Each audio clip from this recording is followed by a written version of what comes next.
On a chilly November morning in 2023, the hushed courtroom of the downtown courthouse was packed beyond its usual capacity. Friends, family members, local reporters, and curious onlookers filled every available seat, their eyes fixed on the young man standing before the judge. At just 18 years old, Ethan Caldwell was no stranger to the legal system. But no one present expected what would soon unfold in the tense silence of the sentencing hearing. The judge, a stern woman with decades of experience, was reading from the pre-sentencing report, her voice steady but heavy with the gravity of the situation. Ethan, dressed in a simple gray suit that hung loosely on his slender frame, remained motionless beside his defense attorney. The atmosphere was thick with anticipation, every breath held in collective suspense as the courtroom awaited the final pronouncement of justice. Before we continue, make sure to like and subscribe to never miss a new video. And tell me, where are you watching this video from? I love seeing all different people come together for these stories. Then, without warning, Ethan let out a sharp, unexpected laugh. It was not a nervous chuckle or a quiet exhale. It was a loud, almost defiant burst of laughter that echoed off the courtroom walls. The suddenness of his reaction startled everyone. The judge paused, her eyes narrowing in disbelief. Murmurs rippled through the crowd as those gathered exchanged glances of shock and confusion. The bailiff shifted uneasily, and Ethan's attorney looked down, unable to mask her embarrassment. For a moment, the courtroom felt suspended outside of time. The laughter broke the solemnity of the moment, shattering the decorum that had prevailed since the hearing began. Ethan's laughter wasn't just an outburst, it was a jarring disruption that transformed the atmosphere from somber to surreal. The judge's gaze hardened, her lips pressed into a thin line as she struggled to maintain control of the proceedings. This unexpected act was more than a mere breach of courtroom etiquette. It became a defining moment in the story of a young man whose life was now at a crossroads. The laughter reverberated beyond the walls of the courthouse, setting the stage for a legal drama that would soon captivate the community and raise profound questions about youth, accountability, and the justice system. The morning had started like any other day in late autumn. Ethan arrived at the courthouse accompanied by his attorney and a public defender assigned to his case. The media had been briefed in advance, and reporters had gathered outside the building ready to cover the sentencing hearing for the crimes that had brought Ethan before the court. Inside, the room was tense, filled with the weight of unspoken emotions. Hope, fear, anger, and sorrow mingled in the air. As the judge read the detailed account of the offenses, the courtroom listened intently. Ethan's stoic expression barely shifted, his eyes occasionally flickering toward the gallery where his parents sat, their faces pale and strained. The judge's voice laid out the facts with clinical precision, facts that painted a troubling picture of a young man who had crossed the line between adolescence and criminality. The gravity of the crimes was undeniable. The victims had suffered, and the community had been shaken. Yet, Ethan's laughter cut through the solemnity like a sudden gust of cold wind, leaving those present grappling to understand the meaning behind this jarring response. Was it a sign of defiance, a coping mechanism, or a deeper psychological fracture? No one could say for certain in that moment, but the impact was immediate and profound. The courtroom remained silent but tense after the laughter subsided. The judge cleared her throat and addressed Ethan directly, her voice firm but measured. "Mr. Caldwell, this is a serious matter. Your reaction is not only inappropriate, but disrespectful to the victims, their families, and this court." Ethan's face remained unreadable, his eyes locked on the judge as if challenging her authority. This moment crystallized the complexity of the case. On one hand, Ethan was a young man facing the consequences of serious offenses. On the other, his laughter hinted at a reluctance, or perhaps an inability, to fully grasp the weight of his actions. The judge's expression conveyed a mixture of disappointment and resolve, signaling that this behavior would not be overlooked or excused. Outside the courtroom, the reaction was swift and varied. Reporters quickly relayed the story, their headlines capturing the surreal nature of the sentencing hearing. Social media buzzed with commentary, some condemning Ethan's laughter as callous and disrespectful, while others speculated about the psychological turmoil that might have prompted such a response. The incident sparked debates about courtroom decorum, the treatment of young offenders, and the fine line between punishment and rehabilitation. Within the courthouse walls, the legal teams regrouped. Ethan's defense attorney knew that this moment would complicate their efforts to argue for leniency. The prosecution, sensing an opening, prepared to press for a harsher sentence, framing the laughter as evidence of Ethan's lack of remorse and disregard for the victims. The judge's next words would carry significant weight, setting the tone not only for Ethan's sentencing, but for the broader message the court intended to send. As the hearing resumed, the judge meticulously reviewed the case files and prior testimonies. The room watched as she weighed the facts against Ethan's unexpected behavior, balancing the demands of justice with the potential for rehabilitation. The laughter had irrevocably altered the courtroom dynamic, introducing an element of unpredictability into an already complex case. Ethan remained silent throughout the judge's deliberation, his demeanor inscrutable. The courtroom held its collective breath, aware that the sentencing would soon be announced, but now layered with the tension of the earlier disruption. The judge's voice returned, steady and resolute, as she prepared to deliver her ruling. A ruling that would reflect not only the severity of the crimes, but also the consequences of Ethan's courtroom conduct. In that moment, the courtroom was more than a venue for legal proceedings. It was a stage where the struggles of youth, justice, and human frailty played out in stark relief. Ethan Caldwell's laughter had transformed a routine sentencing into a profound moment of confrontation between a young man and the system tasked with holding him accountable, between defiance and authority, between the past and the uncertain future that lay ahead. As the judge's gavel poised to fall, signaling the next chapter in this unfolding drama, the community outside braced itself. The story of Ethan Caldwell was no longer just about a young man before the court. It had become a reflection of society's ongoing challenge to reconcile punishment with understanding, law with empathy, and justice with the complexities of human behavior. Ethan Caldwell's unexpected laughter during his sentencing hearing sent shockwaves through the courtroom. But to understand the weight of that moment, one must look beyond the walls of justice and into the formative years that shaped the young man standing there. Ethan was not merely a defendant in a case. He was a product of a troubled upbringing, a complex social environment, and a series of missed opportunities that had led him to this crossroads. Born and raised in a working-class neighborhood on the outskirts of the city, Ethan's childhood was marked by instability and hardship. His parents, both struggling with their own demons, often found themselves unable to provide the consistent support and guidance that most children need.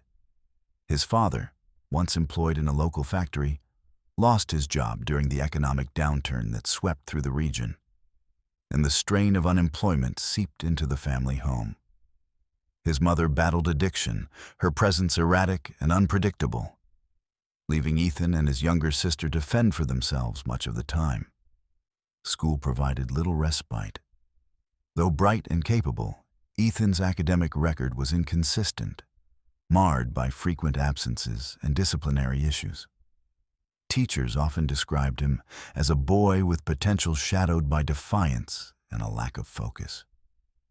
Peer influence played a significant role, as Ethan gravitated toward a group of older youths involved in petty crime and risky behaviors.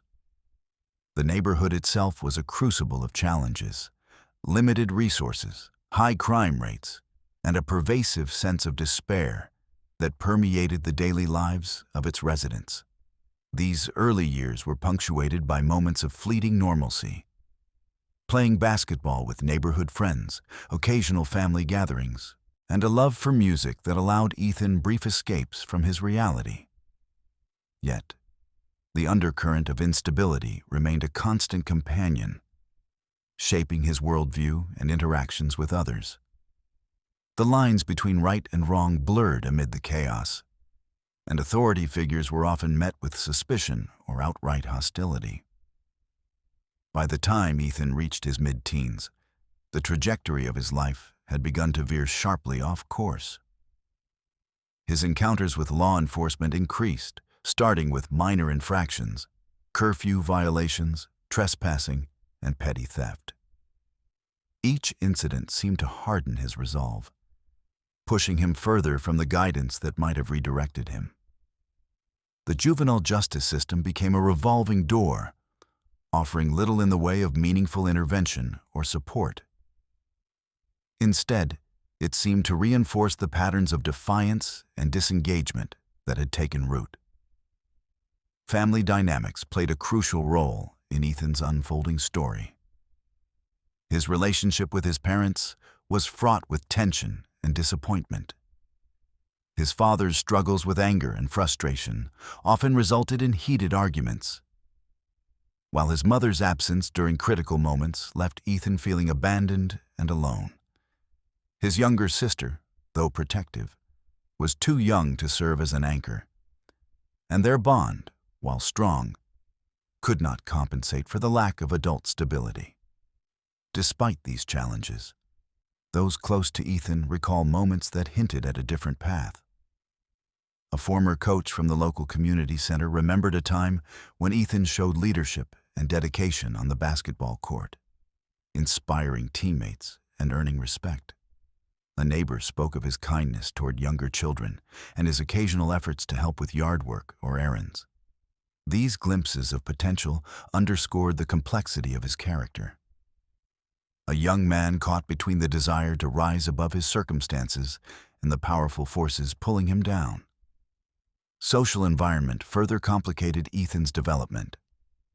The neighborhood, rife with gang activity and drug trade, exerted a magnetic pull on many youths seeking identity and belonging.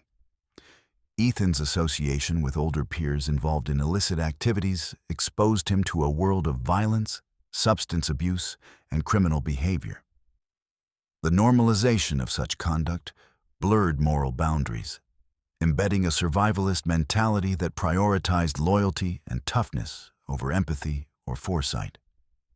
Mental health factors also played an unspoken role. Friends and family noted Ethan's bouts of moodiness, irritability, and occasional withdrawal, signs that may have hinted at underlying struggles with anxiety or depression. Yet, access to mental health care was limited, and stigma surrounding such issues in his community often prevented open dialogue or treatment. These unseen battles added layers of complexity to his behavior, influencing his responses to stress and conflict. As Ethan approached adulthood, the cumulative effect of these factors became increasingly apparent. His attitude toward authority figures hardened, and his ability to envision a future beyond his immediate circumstances diminished. The law, once a distant concept, now loomed as an unavoidable reality. His sense of identity was entangled with rebellion and resistance, and the consequences of his choices began to crystallize with stark clarity. Ethan's prior encounters with the justice system had done little to alter his path. Rather than serving as a deterrent, they seemed to reinforce a cycle of alienation and defiance. The juvenile detention centers provided structure, but lacked the resources to address the root causes of his behavior. Educational programs were underfunded and sporadic, and rehabilitative efforts were often overshadowed by punitive measures. For Ethan, the system was less a vehicle for transformation and more a revolving door of confinement and release. Amid this backdrop, Ethan's family struggled to maintain some semblance of cohesion. His parents, overwhelmed and at times defeated, sought help but found few avenues for support. Social services were stretched thin, and the stigma of their circumstances made it difficult to reach out. The emotional toll on the family was profound as hope waned and frustration grew. Community organizations attempted to intervene, offering mentorship programs and extracurricular activities designed to engage youths like Ethan. Some moments of connection were forged, but the powerful pull of his social environment and the weight of his personal struggles often undermined sustained progress. The complex interplay of individual, familial, and societal factors created a web that proved difficult to escape. Throughout this turbulent journey, Ethan's personality remained a mosaic of contradictions. He was at once vulnerable and guarded, rebellious and seeking approval, angry and capable of kindness. His humor, sometimes dark and often misplaced, served as a shield against the harshness of his reality. This complexity made him difficult to categorize, challenging simplistic notions of guilt or innocence. By the time Ethan reached the courtroom on that fateful morning, his history was etched into every line on his face, every gesture, every glance. The young man standing there was the sum of years marked by struggle, missed chances, and unresolved pain. His laughter during sentencing was not merely a moment of disrespect. It was a window into a psyche shaped by hardship and conflict. Those who knew Ethan grappled with mixed emotions: anger at the crimes committed, sorrow for the lost potential, and a lingering question of what might have been different. His story was a stark reminder that behind every defendant lies a narrative shaped by environment, upbringing, and the complex interplay of personal choices and external influences. As the legal process moved forward, this background would become central to understanding Ethan, not to excuse his actions, but to frame them within the broader context of a troubled youth caught between the forces that shaped him and the consequences he now faced. The courtroom drama was far from over, but the story of Ethan Caldwell had already become a mirror reflecting the challenges of growing up in a fractured world. The charges against Ethan Caldwell were grave and had cast a long shadow over the community. The details of the crimes that brought him before the court painted a troubling picture, one that underscored the severity of his actions and the profound impact they had on the victims and their families. As the courtroom prepared for the sentencing, it was essential to understand the nature and trajectory of the offenses that led to this moment. Ethan's criminal behavior began with minor infractions, but over time, these acts escalated in both frequency and severity. What started as petty theft and vandalism soon gave way to more serious offenses involving violence and coercion. The prosecution presented a timeline that illustrated a young man increasingly entangled in a web of criminal activity, marked by poor judgment and disregard for the law. Among the most serious charges was an armed robbery that had occurred 6 months prior to the sentencing hearing. Ethan, along with 2 accomplices, was accused of forcibly entering a local convenience store late at night, brandishing a weapon and threatening the clerk. The incident left the victim traumatized and the community on edge, as reports of similar crimes had been on the rise. Surveillance footage and eyewitness testimony formed a critical part of the prosecution's case, painting a clear picture of Ethan's involvement. In addition to the robbery, Ethan faced charges related to assault and battery stemming from a separate incident. This altercation had taken place outside a neighborhood party, where Ethan was alleged to have physically attacked another young man following a verbal dispute. Medical reports detailed the extent of the injuries sustained by the victim, who suffered a broken nose and several contusions. Witnesses described the attack as unprovoked and brutal, further emphasizing the violent nature of Ethan's actions. The prosecution also highlighted a series of thefts and burglaries linked to Ethan, demonstrating a pattern of disregard for property and personal boundaries. These offenses, though individually less severe, collectively contributed to a growing sense of unease within the community. Residents reported feeling unsafe in their own homes, and local businesses increased security measures in response to the spate of break-ins. An aggravating factor in the case was Ethan's apparent lack of remorse, a point the prosecution underscored through statements from victims and surveillance evidence. The unexpected laughter during the sentencing hearing served to reinforce this perception, suggesting to many a troubling detachment from the consequences of his actions. The prosecution argued that this behavior was indicative of a deeper issue, a refusal to accept responsibility and a potential threat to public safety. The offenses, while distinct, were interconnected by a theme of escalating violence and recklessness. The narrative presented by the prosecution was one of a young man spiraling out of control, whose choices had devastating effects on others. The victims' testimonies were especially poignant, conveying not only the physical harm, but also the emotional scars left in the wake of Ethan's actions. One victim, the convenience store clerk, recounted the night of the robbery with trembling voice, describing the fear and helplessness experienced as Ethan and his accomplices demanded money at gunpoint. The trauma lingered long after the event, affecting her ability to work and her sense of security. Another victim, the young man assaulted outside the party, spoke of the lasting pain and the difficulty of moving past the incident, highlighting the human cost behind the legal charges. The community's reaction to the crimes was one of shock and disappointment. Many who had known Ethan in his earlier years expressed disbelief that he had become involved in such serious offenses. Their accounts painted a picture of a youth who had once shown promise, but had ultimately succumbed to negative influences and poor decisions. This sense of loss and betrayal added a layer of complexity to the case, as neighbors and friends grappled with the reality of Ethan's actions. Law enforcement officials involved in the investigation detailed the challenges they faced in piecing together evidence and securing cooperation from witnesses. The fear of retaliation and the close-knit nature of the community made gathering information difficult. Despite these obstacles, the police were able to build a compelling case that highlighted the progression and seriousness of Ethan's crimes. Forensic evidence played a significant role in corroborating witness accounts and surveillance footage.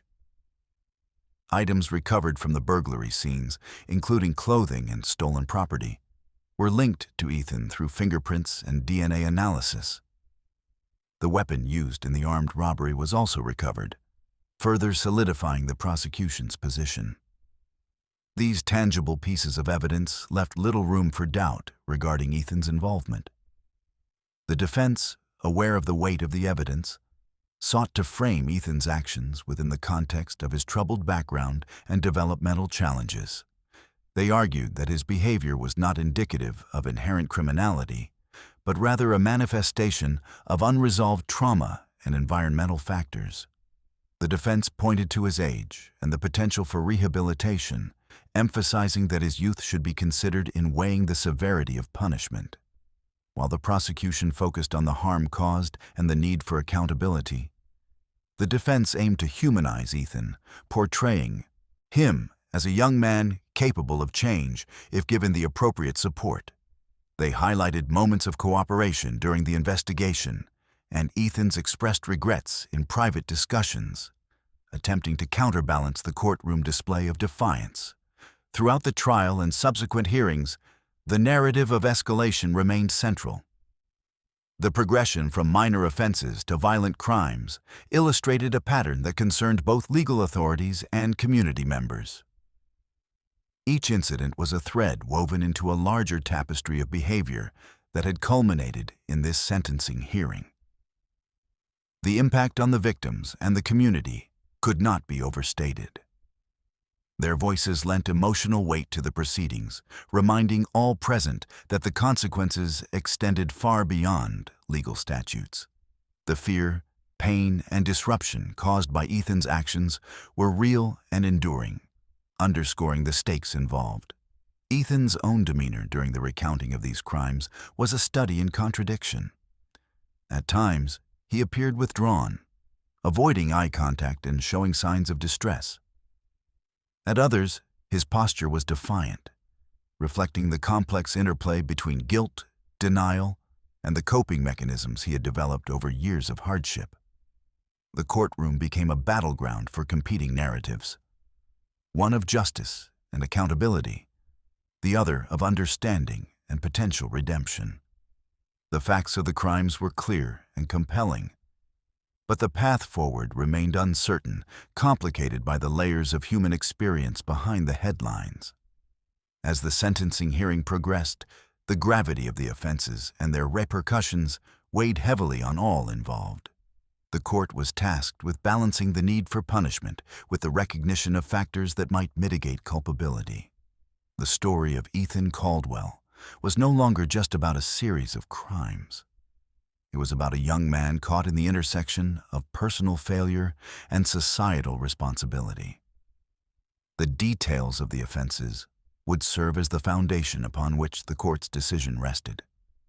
Each charge, each testimony, each piece of evidence contributed to a portrait of a troubled youth whose actions had left an indelible mark on his community.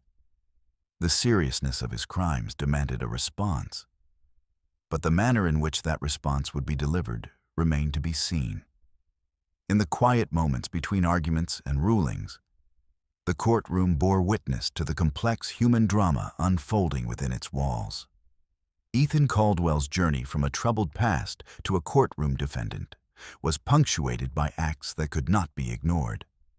The question now was how the justice system would navigate the tension between retribution and rehabilitation, between punishment and the hope for change. The moment the police arrived at the modest home on Elm Street, where Ethan Caldwell lived with his family, the atmosphere was charged with a mix of tension and inevitability. The arrest, which had been anticipated by those tracking the case, marked a pivotal turning point in the unfolding legal saga. It was the culmination of weeks of investigation, surveillance, and mounting evidence that had steadily closed in on the young man at the center of the storm. Officers knocked firmly but without haste, aware that the situation required both authority and caution. Inside, Ethan was seated in the living room, his expression a complex blend of resignation and defiance. He had been informed that the police would be coming, but the reality of the moment, the confrontation with law enforcement, the loss of freedom, was a stark shock. His parents stood nearby, their faces pale and drawn, caught between disbelief and dread. The arrest was carried out with procedural efficiency. Ethan was read his rights, handcuffed, and led from the home without incident. Neighbors watched silently, some shaking their heads, others whispering among themselves. The weight of the situation pressed down on the community, a reminder that the legal process would soon take center stage. Following the arrest, Ethan was transported to the county detention center, where he was booked and processed. The sterile environment of the booking room contrasted sharply with the emotional turmoil swirling within. Photos were taken, fingerprints recorded, and personal effects cataloged. Throughout, Ethan maintained a stoic demeanor, speaking only when necessary and avoiding eye contact with the officers. The pre-trial phase that followed was marked by a series of legal maneuvers, court appearances, and mounting anticipation. Ethan's initial court appearance was brief but significant. The charges were formally read, and bail was set at a level that underscored the seriousness of the offenses. His attorney entered pleas on his behalf, setting the stage for the complex legal battle ahead. Throughout the pre-trial period, the defense and prosecution engaged in a meticulous exchange of information. Evidence was scrutinized, witnesses identified, and legal strategies developed.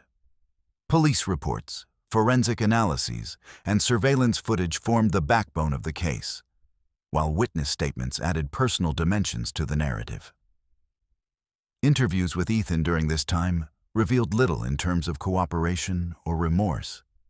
His responses were guarded, sometimes terse, reflecting a young man caught between defiance and the dawning realization of the consequences he faced. The defense team worked to understand his mindset and to prepare a narrative that might mitigate the impact of the charges. The atmosphere in the courtroom during preliminary hearings was charged with a mix of procedural formality and underlying tension. The judge, seasoned in handling cases of this nature, maintained a firm but fair approach, ensuring that the rights of the accused were respected while acknowledging the gravity of the situation. One notable moment occurred during a hearing when Ethan, in a rare display of emotion, appeared momentarily overwhelmed. His attorney requested a brief recess, allowing him to compose himself. This glimpse behind the stoic facade hinted at the internal conflict that lay beneath his exterior. Throughout the pre-trial proceedings, the prosecution presented a compelling case, emphasizing the strength of the evidence and the impact on the victims. They argued that the severity of the crimes and the risk to public safety justified stringent bail conditions and a firm approach moving forward.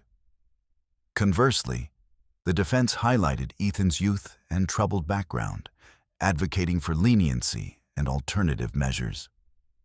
They sought to frame the case within a broader context of rehabilitation and support, pointing to his lack of prior serious offenses as a mitigating factor.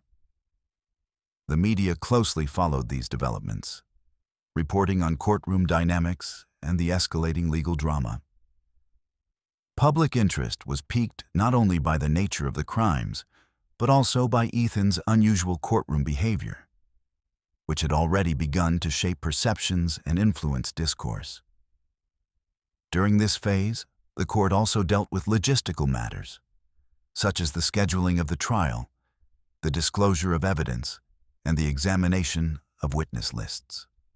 Both sides prepared for the impending confrontation, aware that the trial would be a defining moment in Ethan's life and in the community's quest for justice. Behind the scenes, Ethan's legal team worked tirelessly to build a defense strategy. They conducted interviews, gathered character references, and sought expert evaluations to better understand his mental and emotional state. The goal was to present a comprehensive picture that might sway the jury and influence sentencing. Ethan's demeanor during these months was complex. While maintaining a degree of detachment, he occasionally showed signs of anxiety and uncertainty.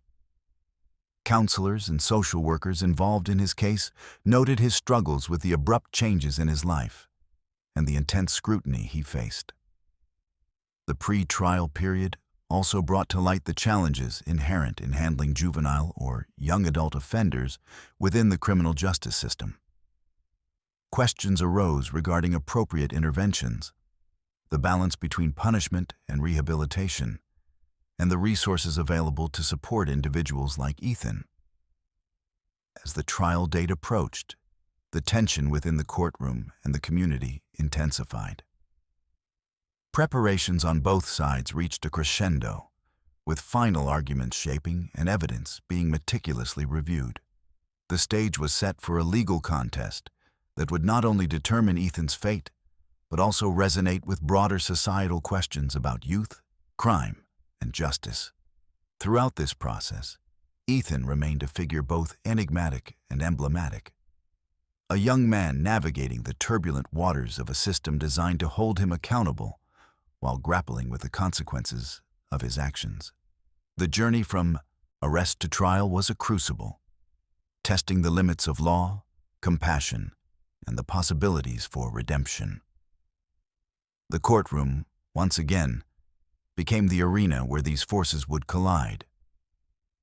The pre-trial proceedings, though procedural, had laid bare the complexities of the case and the human story at its core. As the trial loomed, all eyes turned toward the moment when the full truth would be laid bare, and the scales of justice would tip toward their long-awaited verdict. The courtroom buzzed with anticipation as the trial of Ethan Caldwell commenced, drawing the attention of the community and the media alike. The atmosphere was charged, a blend of solemnity and tension, as the prosecution and defense prepared to present their contrasting visions of the young man at the center of this legal battle. The trial was more than a contest of facts. It was a confrontation between two narratives, each seeking to shape the jury's perception of guilt, culpability, and the possibility of redemption. From the outset, the prosecution laid out a meticulously constructed case, painting Ethan as a calculated offender whose actions had inflicted real harm on his victims and disrupted the fabric of the community. The lead prosecutor, a seasoned attorney known for her unwavering commitment to justice, spoke with measured conviction. She emphasized the severity of the crimes, armed robbery, assault, and a series of thefts, detailing how each offense was part of a disturbing pattern of escalating violence and recklessness. Witnesses called by the prosecution included the convenience store clerk who had survived the armed robbery, whose testimony was delivered with palpable emotion. She recounted the fear and helplessness she experienced as Ethan and his accomplices threatened her, a moment that left scars far beyond the physical. Other witnesses testified about the assault outside the neighborhood party, describing the suddenness and brutality of the attack. Their accounts, combined with forensic evidence and surveillance footage, formed a compelling narrative of a guilt. The prosecution's strategy was clear: to demonstrate that Ethan's actions were not the result of youthful indiscretion, but of deliberate choices with serious consequences. They argued that the community's safety depended on accountability, and that the court must send a clear message that such behavior would not be tolerated. In response, the defense mounted a thoughtful and, at times, poignant counterargument. Ethan's attorney sought to humanize the defendant, presenting him as a young man shaped by adversity, struggling with the weight of his past and the challenges of adolescence. The defense acknowledged the gravity of the crimes, but urged the jury to consider the broader context: the dysfunctional family environment, the social pressures, and the developmental immaturity that influenced Ethan's decisions. Central to the defense's case was the argument that Ethan's behavior, while unacceptable, stemmed from a place of trauma and neglect rather than inherent malice. Expert witnesses, including psychologists and social workers, testified about the impact of childhood instability on brain development and impulse control. They emphasized the potential for rehabilitation, arguing that with appropriate support and intervention, Ethan could redirect his life away from crime. The defense also highlighted moments of cooperation and remorse that Ethan had demonstrated in private, contrasting them with the courtroom display of defiance. His attorney framed the laughter during sentencing not as contempt, but as a misguided coping mechanism, a manifestation of anxiety and emotional turmoil. This nuanced portrayal aimed to elicit empathy from the jury without diminishing the seriousness of the offenses. Throughout the trial, the jury was presented with a wealth of evidence: photographs, forensic reports, surveillance videos, and testimonies that painted a multifaceted picture of the events. The prosecution and defense sparred over the interpretation of this evidence, each seeking to sway the jury's understanding of Ethan's character and culpability. The courtroom was also a stage for the emotional testimonies of the victims and their families. Their voices added a powerful human dimension to the proceedings, reminding all present that the case was not merely about legal statutes, but about real lives affected by violence and betrayal. Their pain and resilience underscored the stakes of the trial and the weight of the decisions that lay ahead. Ethan himself was a complex figure throughout the proceedings. At times, he appeared withdrawn and guarded, avoiding eye contact and remaining silent during key moments.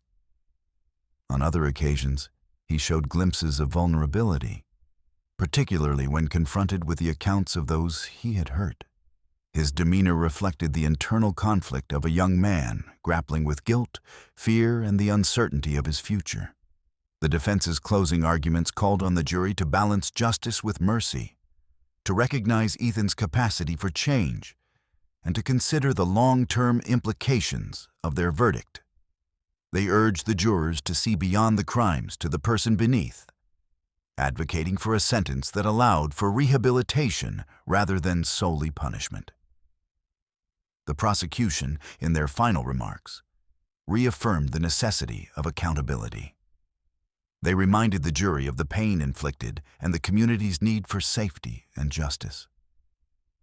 Their call for a firm sentence was a reminder that the law must protect the vulnerable and deter future offenses. As the trial drew to a close, the courtroom was thick with anticipation. The jury retired to deliberate, tasked with navigating the complex interplay of evidence, emotion, and legal standards. Their decision would not only determine Ethan's fate, but also reflect broader societal values about youth, crime, and the possibility of redemption. Outside the courtroom, public opinion was divided. Some saw Ethan as a troubled youth, deserving of compassion and a chance to reform. Others viewed him as a dangerous offender whose actions warranted a harsh sentence. The trial had ignited conversations about the justice system's role in balancing punishment with rehabilitation, especially for young adults. The defense and prosecution teams prepared for the jury's verdict, aware that the outcome would set the tone for the sentencing phase and influence the community's perception of justice served. For Ethan, the trial had been a crucible, an intense confrontation with the reality of his actions and their consequences. The courtroom, once a mere venue for legal proceedings, had become a theater of human complexity. It laid bare the struggles of a young man caught between past mistakes and an uncertain future. The battle between prosecution and defense was not just about facts and laws, but about competing visions of justice, accountability, and hope. As the jury deliberated, the weight of their task was clear. They had to sift through a maze of evidence and emotion to arrive at a verdict that balanced the demands of law with the nuances of human experience. The story of Ethan Caldwell was far from over, but the trial had brought the community one step closer to closure and understanding. After hours of intense deliberation, the jury returned to the courtroom, their faces somber and resolute. The tension that had gripped the courtroom throughout the trial now reached its peak as the four persons stood to deliver the verdict in the case of Ethan Caldwell. The young man, seated at the defense table, sat rigid, his eyes fixed on the jurors as they prepared to announce their decision, an outcome that would irrevocably alter the course of his life. The judge called the court to order, her voice steady but imbued with the gravity of the moment. She addressed the jury foreperson, who took a deep breath before beginning the reading of the verdict. Each word was deliberate, echoing through the hushed chamber, carrying the weight of justice and consequence. We, the jury, find the defendant, Ethan Caldwell, guilty on all counts as charged, the foreperson declared. A collective gasp rippled through the courtroom. Some whispered softly, others stared in stunned silence. The verdict confirmed the prosecution's portrayal of a young man responsible for serious offenses that had deeply affected victims and the community alike. The reactions were immediate and varied. Victims and their families displayed a mixture of relief and sorrow. The justice they sought had been affirmed, yet the pain of the past remained palpable. The convenience store clerk who had bravely testified wiped tears from her eyes, while the young man assaulted outside the party showed a quiet nod, a gesture of closure after months of uncertainty. Ethan's parents sat frozen, their faces pale and etched with anguish. The weight of the verdict settled heavily upon them, a stark reminder of the consequences their son now faced. Friends and community members exchanged looks of disbelief, some struggling to reconcile the verdict with the Ethan they thought they knew. Ethan himself remained still, his expression unreadable. For a moment, the courtroom held its breath, waiting for any sign of reaction. Then, as the judge prepared to proceed, Ethan's lips twitched in a brief, unsettling smile, a flicker that hinted at the inner turmoil beneath his composed exterior. The judge addressed the court, her tone firm yet measured. This verdict reflects the jury's careful consideration of the evidence presented. It is now the court's responsibility to determine an appropriate sentence that balances justice, public safety, and the potential for rehabilitation. The courtroom atmosphere shifted, the solemnity deepening as the focus turned toward the next phase, sentencing. The jury was dismissed, their duty complete, but the echoes of their decision lingered in the minds of all present. The community awaited the court's judgment, knowing that the sentence would not only affect Ethan's future, but also send a message about accountability and mercy. Victims' families expressed cautious hope that the sentencing would bring a measure of justice and closure. For them, the verdict was a crucial step toward healing. Yet they understood that true recovery would take time. Their presence in the courtroom underscored the human cost behind the legal proceedings. The defense attorney, though visibly disappointed, maintained professionalism. She consoled Ethan quietly, reminding him of the next steps and the importance of preparing for sentencing. The defense team's focus shifted to advocating for a sentence that acknowledged Ethan's youth and potential for change. Prosecutors, emboldened by the verdict, prepared to argue for a sentence that reflected the seriousness of the crimes. They sought to emphasize the need for a punishment that would serve as both retribution and deterrent, underscoring the impact on victims and the community. Observers in the courtroom, journalists, legal analysts, and community members recognized the complexity of the case. The verdict was clear, but the broader questions about justice for young offenders and the balance between punishment and rehabilitation remained unresolved. The case had become a focal point for discussions about how the legal system addresses youth crime. Ethan's demeanor during the verdict and immediate aftermath was a study in contrasts. While outwardly composed, those close to him sensed a storm of emotions beneath the surface: fear, regret, confusion, and perhaps defiance. His earlier courtroom laughter now seemed less a sign of disrespect and more a symptom of the psychological strain he endured. The judge called for a brief recess before proceeding with sentencing, allowing all parties to gather their thoughts. As attendees filed out, conversations buzzed about the jury's decision and the implications it held. The verdict was a definitive moment, yet it also marked the beginning of a new chapter fraught with challenges and uncertainty. In the days that followed, community reactions were mixed. Some praised the justice system for holding Ethan accountable, viewing the verdict as a necessary step toward restoring safety and order. Others expressed concern about the harshness of the verdict, for a young man with a troubled past, advocating for a more compassionate approach. Legal experts weighed in on the case, highlighting the nuances involved in prosecuting young adults and the importance of considering developmental factors in sentencing. The verdict had reaffirmed the legal findings, but public discourse emphasized the need for a justice system capable of balancing accountability with rehabilitation. Within the Caldwell family, the verdict deepened existing fractures. Parents grappled with feelings of guilt and helplessness, questioning their own roles in Ethan's path. Siblings and extended family members faced the challenge of supporting a loved one now labeled a convicted felon, while coping with their own pain and stigma. For Ethan, the verdict was a stark confrontation with reality. The path forward was now shaped by the consequences of his actions and the court's response. The sentencing hearing loomed ahead, a moment that would define not only the length of his punishment, but also the possibilities for his future. The courtroom, once again, became a stage where justice, emotion, and human complexity intertwined.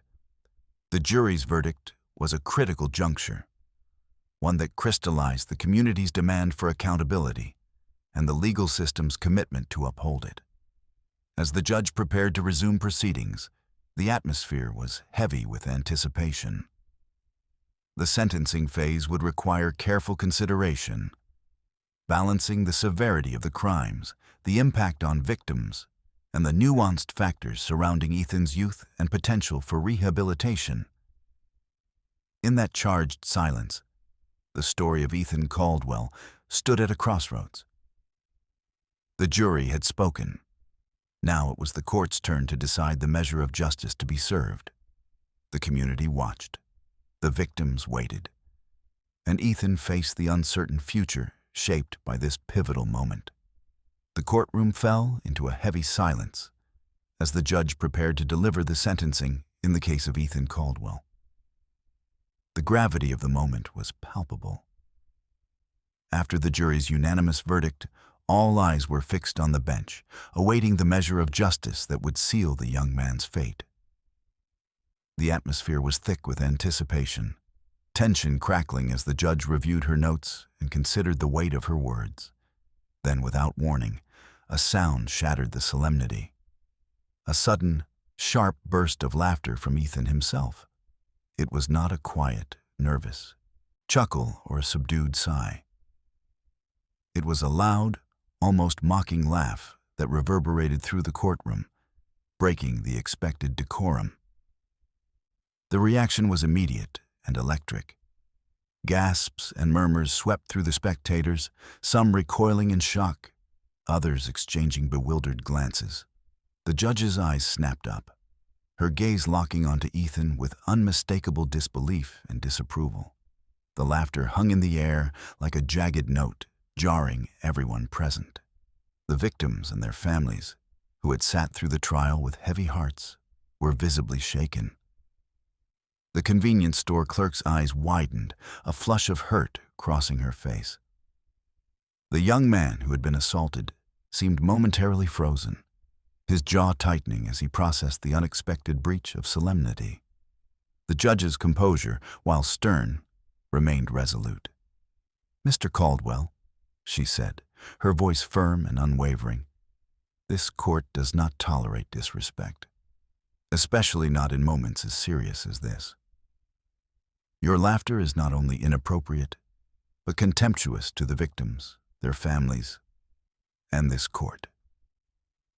Ethan's attorney shifted uneasily in her seat, casting a brief, concerned glance at her client. Ethan himself showed no immediate remorse or explanation. His eyes met the judge's with a defiant glint, as if challenging the authority in the room. The courtroom, once unified in its gravity, now felt fractured by this unexpected act.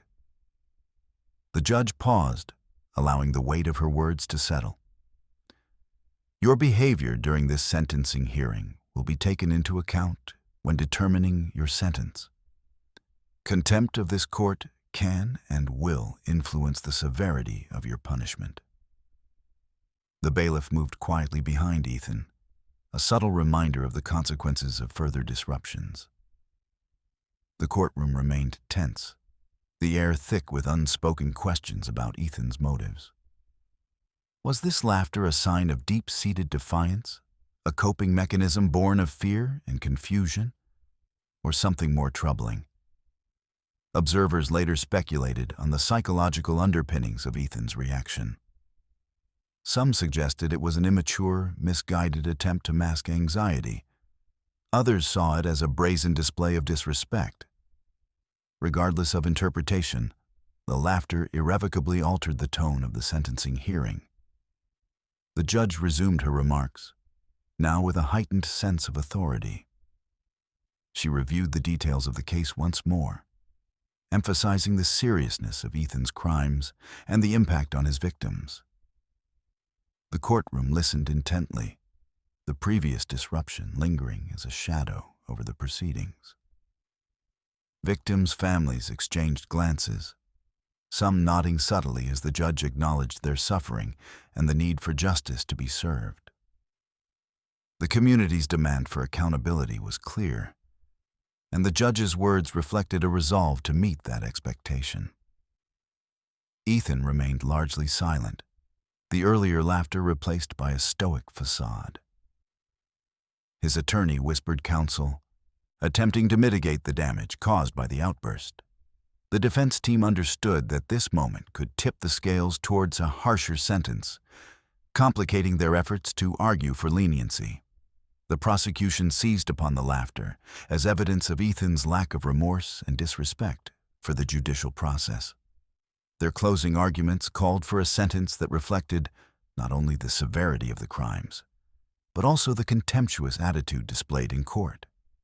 They urged the judge to consider consecutive sentences to ensure a punishment commensurate with both the offenses and Ethan's courtroom conduct. The judge's decision to factor in courtroom behavior was a clear signal to the community and future defendants. Respect for the court is paramount, and deviations will carry consequences. The laughter, though a brief moment, became a defining aspect of Ethan's sentencing. As the hearing continued, the judge meticulously outlined the sentence, taking into account the jury's verdict, the severity of the crimes, the impact on victims, and now, the defendant's courtroom conduct. The courtroom remained silent, the tension palpable as all awaited the final pronouncement. The unexpected laughter had shifted the dynamics. What might have been a sentencing framed by appeals to rehabilitation and youth now bore the unmistakable imprint of defiance and disrespect. The judge's ruling would reflect not only the legal facts, but also the intangible elements of character and attitude. Outside the courtroom, reactions to the laughter varied widely. Media outlets reported extensively on the incident, framing it as a startling breach of decorum that influenced the sentencing. Some commentators condemned Ethan's behavior as callous and unrepentant, while others expressed concern about the psychological state that might have led to such an outburst. The community's response was similarly divided. Victims and their advocates saw the laughter as a painful insult, reinforcing the need for a stringent sentence. Meanwhile, some youth advocates and mental health professionals urged a more nuanced understanding, suggesting that the justice system should consider underlying factors rather than punishing expressions of distress. The courtroom incident sparked broader conversations about how young offenders are treated within the legal system, the role of courtroom conduct in sentencing, and the balance between punishment and empathy. Ethan's laughter became a symbol, a flashpoint in debates about respect, accountability, and the human complexities behind criminal behavior. For Ethan, the laughter was a moment of raw, unfiltered reaction that would reverberate through the remainder of the proceedings and beyond. It exposed fractures in his ability to navigate the gravity of the legal process and highlighted the challenges faced by young adults confronting the consequences of their actions. The judge's firm response underscored the seriousness with which the court regarded both the crimes and the defendant's conduct. The sentencing that followed would not only address the offenses committed, but also serve as a statement on the importance of decorum and respect within the halls of justice. As the hearing progressed toward its conclusion, the courtroom bore witness to the complex interplay of legal principles, human emotion, and societal expectations. Ethan Caldwell's laughter was more than a disruption. It was a catalyst that shaped the final chapter of this legal drama, influencing perceptions and decisions in profound ways. The story, still unfolding, now carried an added layer, a reminder that justice is not administered in a vacuum, but within a human context, where actions, attitudes, and moments of vulnerability intertwine to shape outcomes as in legacies. The judge's gavel struck the bench with a resounding finality, signaling a pivotal moment in the sentencing of Ethan Caldwell. The courtroom, still reeling from the defendant's earlier outburst of laughter, now braced for the judge's ruling. A decision that would not only determine the length of Ethan's incarceration, but also reflect the court's stance on respect, accountability, and justice.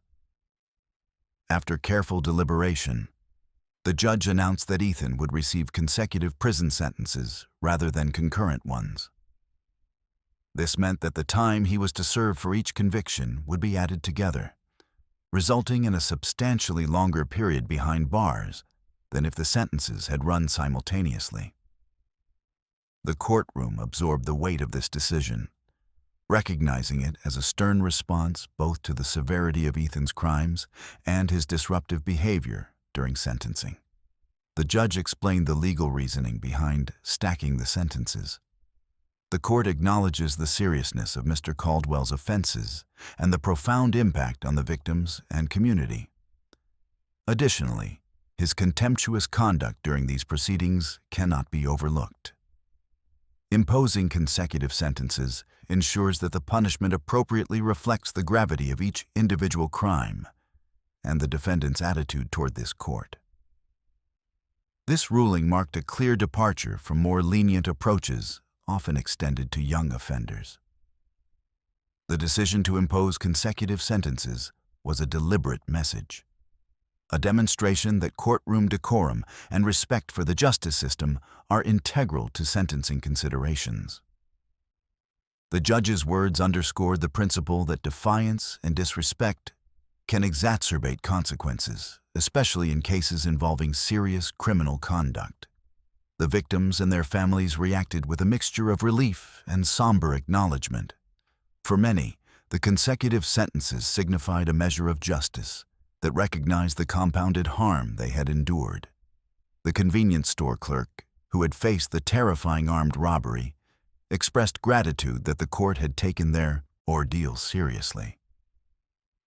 The young man assaulted outside the neighborhood party saw the ruling as a validation of his suffering and a safeguard against future offenses.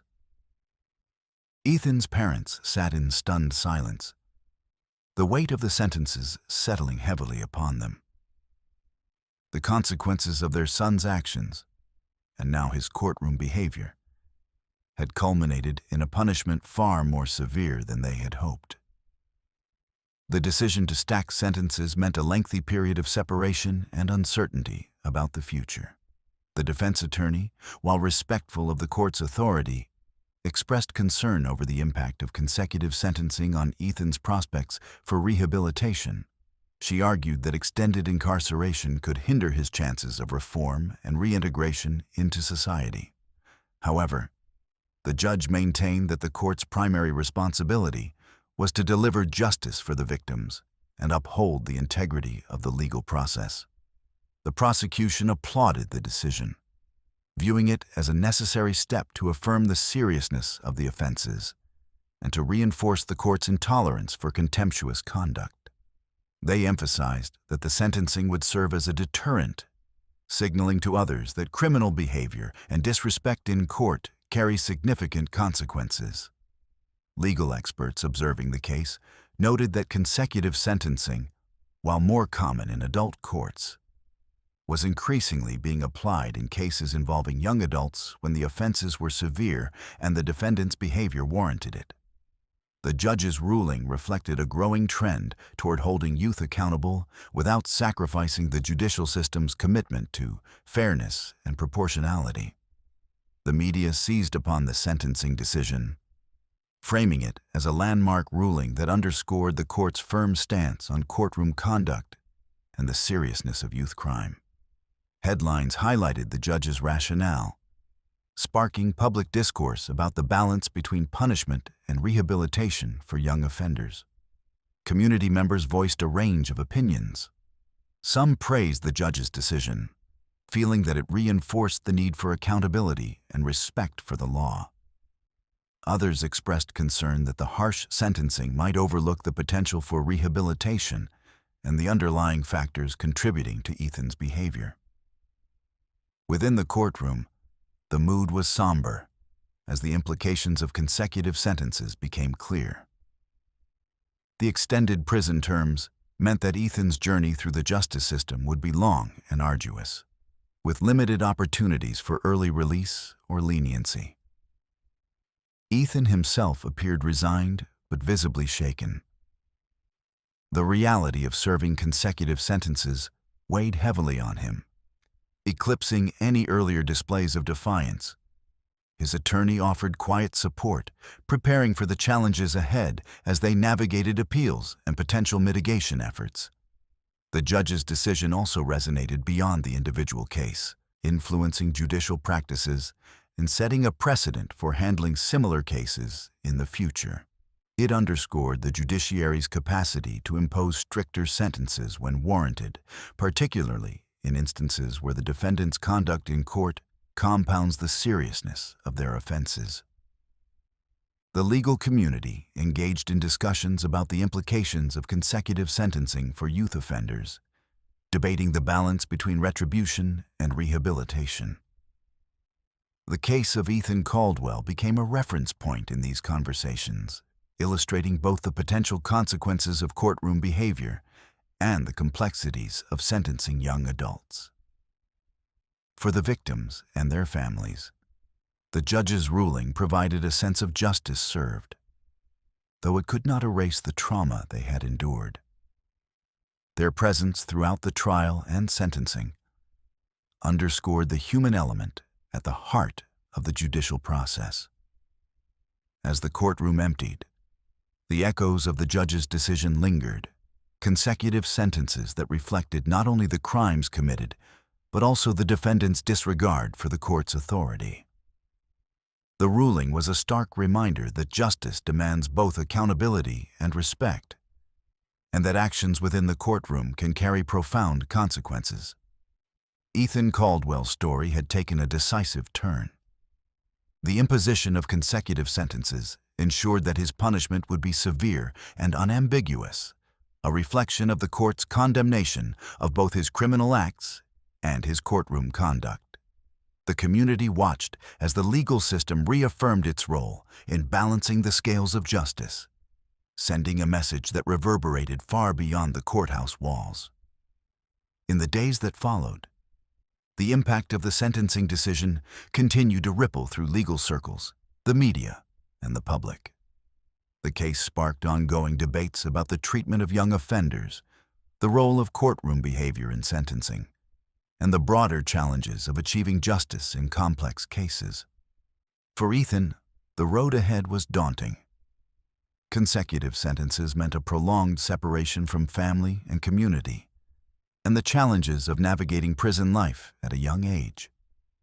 The judge's ruling would shape not only his punishment, but also the opportunities, however limited, for rehabilitation and eventual reintegration.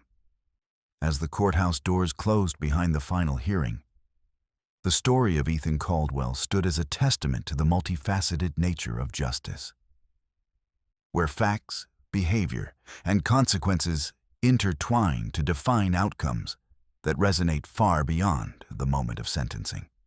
The sentencing of Ethan Caldwell quickly became a focal point for public discourse.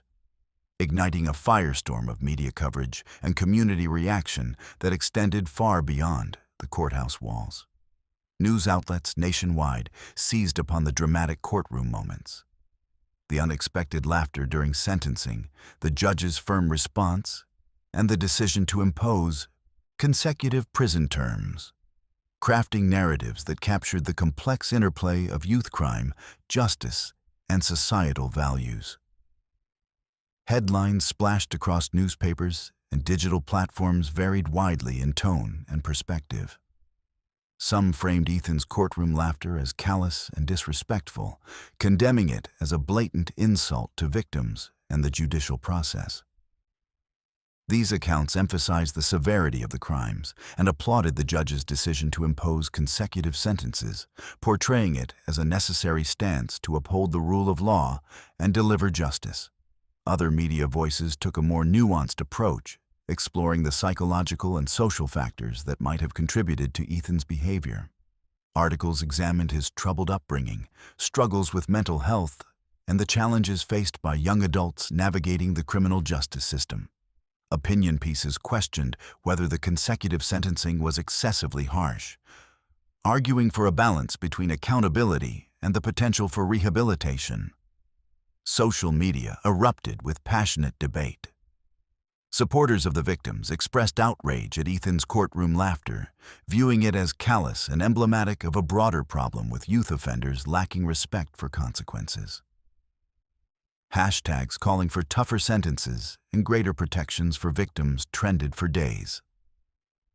Conversely, advocates for juvenile justice reform used the case to highlight systemic issues, pointing to inadequate mental health resources, the impact of childhood trauma, and the need for more compassionate approaches to sentencing young people. Community forums and local town halls filled with discussions about the case. Some residents voiced support for the judge's ruling, believing that strict sentences were essential to maintaining safety and deterring crime. Others expressed concern that the justice system might be too punitive, failing to account for the complexities of youth behavior and the potential for change. These conversations underscored the deep divisions in public opinion about how best to address juvenile and young adult crime. Legal experts weighed in through interviews and op-eds, analyzing the implications of the sentencing decision. Many noted that the use of consecutive sentences for a young offender marked a significant assertion of judicial authority, reflecting a trend toward harsher penalties in certain jurisdictions. They debated the effectiveness of such sentencing in promoting rehabilitation versus the risk of exacerbating recidivism and social alienation. Victim advocacy groups praised the court's firm stance. Representatives highlighted the importance of recognizing the cumulative impact of multiple offenses and the added weight of disrespectful courtroom behavior. They saw the sentencing as a victory for victims' rights and a deterrent against future offenses, emphasizing the need for the justice system to prioritize safety and accountability. Conversely, organizations focused on juvenile justice reform expressed disappointment. They argued that the ruling failed to adequately consider Ethan's background and the role of trauma in his behavior. They called for increased investment in mental health services, educational opportunities, and community-based interventions designed to address root causes rather than relying solely on incarceration. Within the Caldwell family, the media attention was a double-edged sword. While some sympathized with their ordeal, the constant spotlight added pressure and scrutiny. Interviews with family members revealed a mixture of regret, frustration, and hope that the legal process might ultimately lead to positive change for Ethan. Ethan's defense team faced a challenging public relations battle. They sought to contextualize his courtroom behavior and advocate for a more compassionate understanding of his circumstances. Legal representatives emphasized that while Ethan was accountable for his actions, the justice system must also recognize the developmental and psychological factors that influence young offenders. The prosecution, buoyed by public support, reinforced their position that the sentencing was appropriate and necessary. They highlighted the importance of upholding courtroom decorum and the need for sentences that reflect both the nature of the crimes and the defendant's attitude. As the media coverage unfolded, the case sparked broader societal reflections on the intersection of youth, crime, and justice. Educational institutions hosted panels discussing juvenile justice reform. Mental health professionals advocated for increased resources to prevent similar cases. Community leaders called for a balanced approach that protects victims while offering pathways for rehabilitation. The intense public scrutiny also influenced policymakers. Legislators debated potential reforms aimed at improving how the justice system handles young offenders, considering factors such as sentencing guidelines, mental health assessments, and rehabilitation programs. The Caldwell case became a reference point in these discussions, illustrating the complexities and stakes involved. The courtroom incident, the laughter that had shocked so many, became symbolic of the tensions inherent in the justice system's response to youth crime. It raised questions about how to interpret such behavior as defiance, distress, or a misguided plea for attention. This ambiguity fueled ongoing debates about appropriate responses and the role of empathy in legal proceedings. Community reactions were further complicated by the divergent perspectives on punishment and rehabilitation. Some feared that leniency would undermine justice and public safety, while others worried that harsh sentences might entrench cycles of crime and social marginalization. The Caldwell case thus highlighted the delicate balance that courts and communities must navigate. In the weeks following the sentencing, local organizations mobilized to address the underlying issues illuminated by the case. Programs aimed at youth mentorship, conflict resolution, and mental health support received renewed attention and funding. The tragedy of Ethan's path served as a catalyst for community engagement and dialogue. Through it all, the media coverage remained intense, reflecting society's struggles to reconcile empathy with accountability. The story of Ethan Caldwell became more than a legal proceeding. It became a mirror reflecting broader societal challenges and the complexities of administering justice in a world where youth, trauma, and crime intersect. As the public conversation evolved, the voices of victims, advocates, legal experts, and community members intertwined, each contributing to a multifaceted understanding of the case. The Caldwell family's tragedy, Ethan's courtroom conduct, and the judge's sentencing decision collectively sparked a discourse that would resonate long after the trial concluded.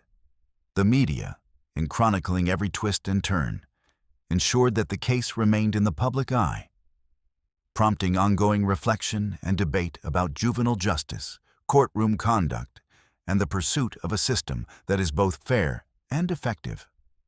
Ultimately, the story of Ethan Caldwell transcended the courtroom, becoming a catalyst for dialogue, reform, and a deeper examination of how society addresses the difficult realities of youth crime and the quest for justice.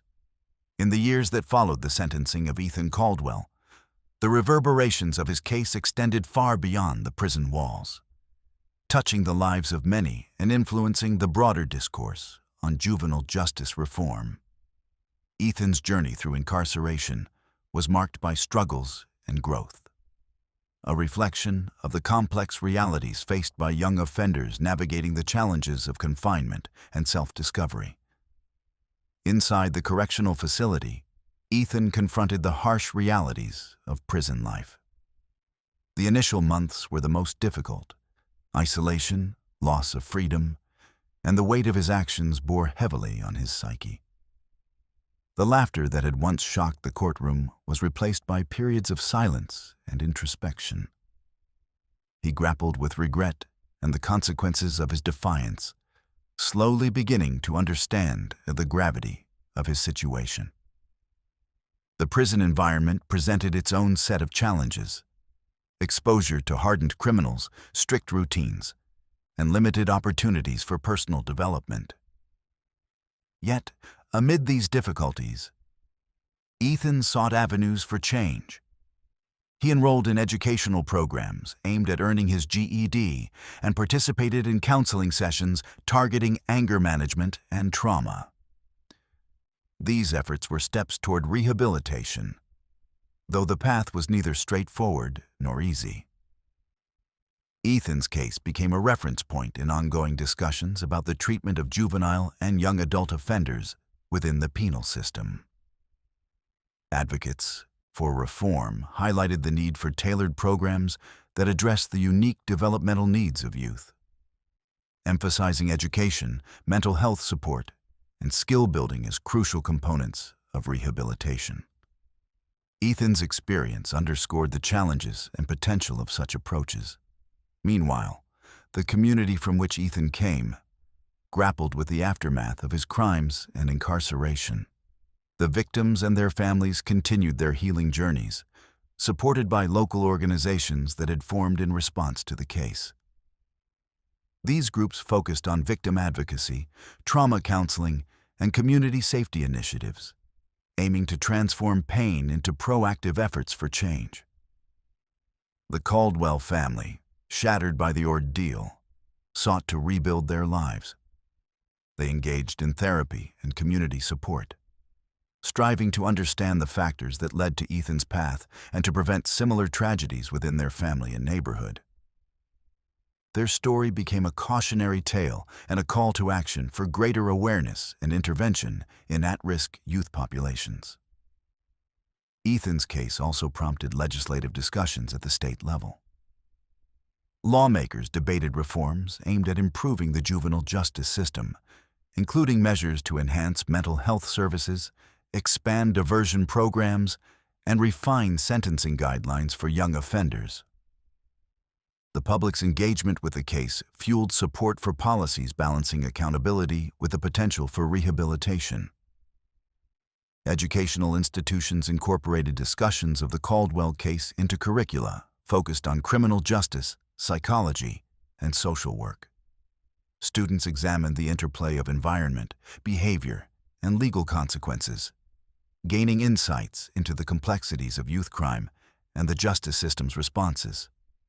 Over time, Ethan's demeanor evolved. Letters from family and counselors documented his gradual maturation and growing remorse. While the scars of his past remained, he showed an increasing commitment to self-improvement and reflection. This transformation, though incomplete, offered a glimmer of hope amid the harsh realities of his sentence. The legal community took note of the case's implications for courtroom conduct and sentencing practices. Judges and attorneys engaged in training and discussions about addressing disruptive behavior, especially among young defendants, to balance courtroom order with understanding developmental factors. The Caldwell case became a teaching point in legal education. Public perception of juvenile offenders was influenced by the case's high profile and the debates it sparked. Media outlets revisited the story periodically, reflecting on the outcomes and the broader implications for justice reform. The conversation evolved from initial shock and outrage to a more nuanced understanding of the challenges involved. Ethan's story was often cited in advocacy campaigns promoting alternatives to incarceration for youth, emphasizing community-based interventions and restorative justice models. His journey illustrated both the consequences of early intervention failure and the potential for change when support systems are in place. Despite the hardships, Ethan remained connected to his family and community through correspondence and visits when possible. These connections played a vital role in his rehabilitation, providing emotional support and a bridge to life beyond prison. The foundation established in the wake of Ethan's trial, initially aimed at conflict resolution among siblings, expanded its mission. It developed programs targeting at-risk youth, focusing on mentorship, education, and mental health support. The organization's work became a beacon of hope, transforming tragedy into proactive community engagement. As years passed, Ethan's case continued to resonate in discussions about juvenile justice. It highlighted the delicate balance between holding young offenders accountable and recognizing their developmental vulnerabilities. The legal system's evolving approach sought to incorporate these lessons, striving for a more just and effective framework. Ethan's eventual eligibility for parole marked a significant milestone. Hearings considered his behavior, rehabilitation efforts, and readiness to reintegrate into society. The process was rigorous, reflecting the ongoing tension between public safety concerns and the belief in second chances. Throughout this journey, Ethan's story remained a powerful reminder of the human dimensions behind legal cases. It underscored the importance of empathy, understanding, and comprehensive support in addressing youth crime. The tragedy that began with courtroom laughter evolved into a complex narrative of accountability, growth, and the enduring quest for justice. The community that once watched in shock now reflected on the broader lessons learned. Conversations about prevention, intervention, and support for vulnerable youth continued, fueled by the shared hope that future generations might avoid similar fates. Ultimately, the story of Ethan Caldwell transcended the courtroom drama to become a catalyst for change, a testament to the challenges and possibilities inherent in the pursuit of justice for young offenders. It served as a call to action for communities, legal systems, and society to embrace a more holistic approach to juvenile crime, one that balances consequences with compassion and fosters pathways toward redemption.